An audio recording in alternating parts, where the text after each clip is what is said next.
આપને હું પૂછું કે આ વાછડીઓની શું ભૂલ હશે અને શું ગુનો કર્યો તમારો કે તમે આ વાછડીઓને રસ્તા ઉપર રખડતી ભટકતી છોડી ગયો છો?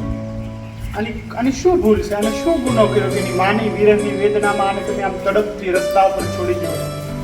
જે લોકોને ગાય રાખવાની તાકાત ન હોય, જે લોકોની તેવડ નથી, શું કરવા રાખો છો ગાય?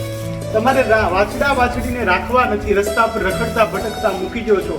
આ કોઈ માણસાઈ છે? આ કોઈ હિન્દુ ધર્મની પરંપરામાં ગાયને શું માનવામાં આવે તો વિચાર કરો.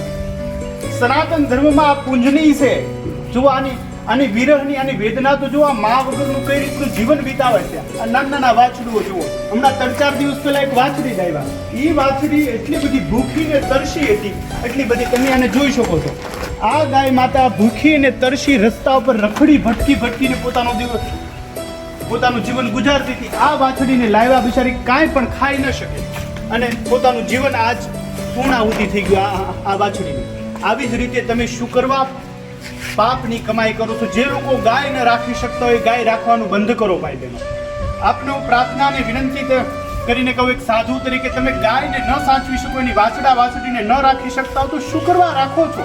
આ વાછડી 3-4-5 દિવસ પહેલા લાવ્યા, કાંઈ પણ ખાઈ પીવાની રસ્તા ઉપર ભૂખીને તરસી હતી. અત્યારે અહીંયા આશ્રમની અંદર લોંગિયાની અંદર આવી એક નાની એવી ગૌશાળા બનાવી છે, કે બાલ ગૌશાળા, કે જ્યાં નાના વાછરુને જ રાખવાના. રસ્તા ઉપર જુઓ તો નાના વાછરુઓ કેટલા બધા રખડે ભટકે છે. તમે વિચાર તો કરો ભાઈ બહેનો કે આ રીતે તમે છૂટા મૂકી દો છો. આ આપણી કોઈ લાયકાત છે?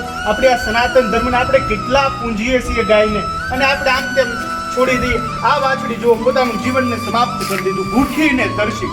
એટલા માટે આપ જે લોકો ગાય રાખી શકતા હોય એ રાખો.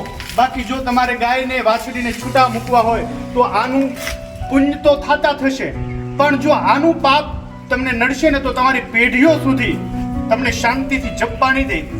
કદાચ તમે મહેનત કરી પુરુષાર્થ કરીને કરોડો રૂપિયા કમાઈ લેશો, પણ તમને શાંતિ નહીં મળે. જો આ જ્યાં સુધી રખડશે ભટકશે, તમે જુઓ નાના હાવ વાછડી, તમે આમ જુઓ તો આની દશા બગાડી નાખી કે આને કોઈ ધવરાવ્યા નથી, આને કોઈ કાંઈ માનો પ્રેમ નથી મળ્યો. માની વેદનામાં કેટલી જગ્યાએ રખડે ભટકે છે. આનું જીવન તો જો નાના વાછરું એકદમ હાવ નાના. એટલા માટે હું પ્રાર્થના કરીને કહું, ગાયો રાખો એની ના નથી, પણ ગાયોને છૂટી મૂકવી હોય તો તમને આવનારું ભવિષ્ય તમને નડશે. તમે વિચાર કરીને જ ગાય રાખજો. જો ગાયના વાછરું તમે છૂટા મૂકી દીધા તો તમને શાંતિ નહીં મળે. બાકી તમે બીજું બધું મેળવી શકશો, પણ જ્યાં આની આતડી કેટલી કકળતી હોય તમે વિચાર કરો.